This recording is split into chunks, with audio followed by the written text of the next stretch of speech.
conditions of the rag pickers were worst as they could not afford a pair of shoes, which represented their continuous state of poverty. Childhood is the state of happiness, but where was happiness in Sahib's life? Simapuri is the place on the outskirts of Delhi where the immigrants from Bangladesh had come from and settled in the year 1971. Their condition then and now is just the same, practically with no change.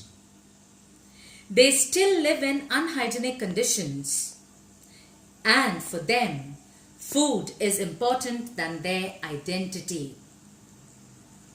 They are struggling to survive, and their only means of survival is rag picking, which is carried from one generation to the next.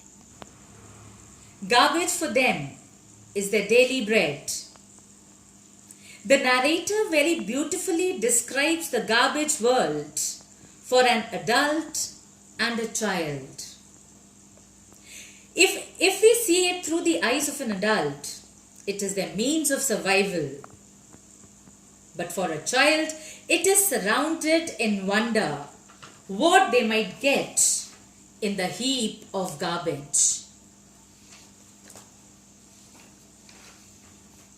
Unlike the other children belonging to rich families, they find happiness in small things, even if the things are in a bad state. For Sahib-e-Alam, a pair of shoes, even with a hole, is a dream come true for him. He cannot achieve his desire to play tennis, but at least he is satisfied even with a torn pair of shoes.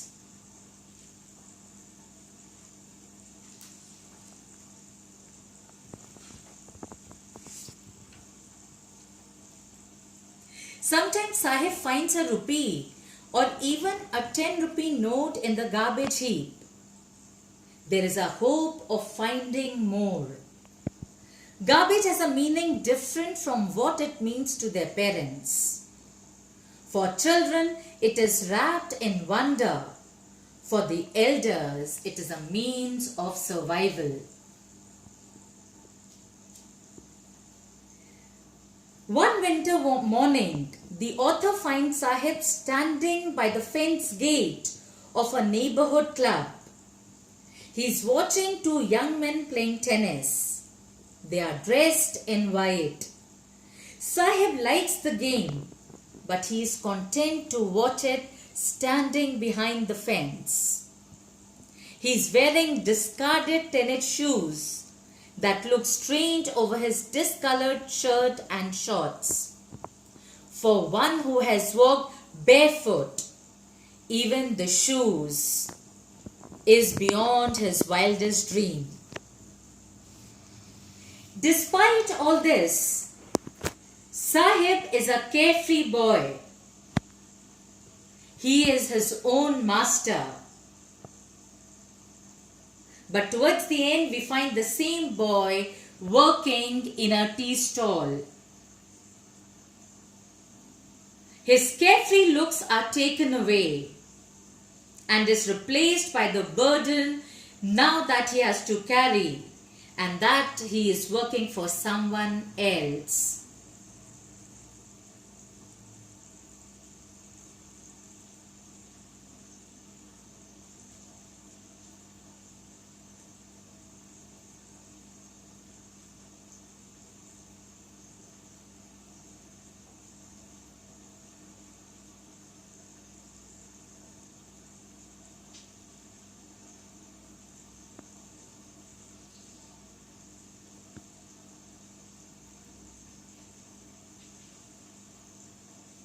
For Sahib-e-Alam,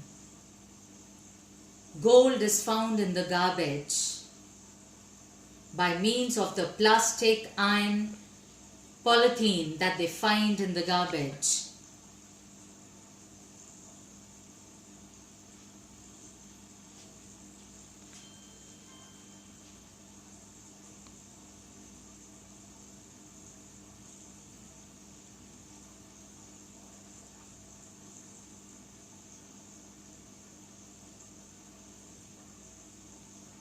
he cannot achieve his desire of playing tennis, and he gets satisfied by wearing the tennis shoes given to him, those worn tennis shoes, which is like a dream come true for him.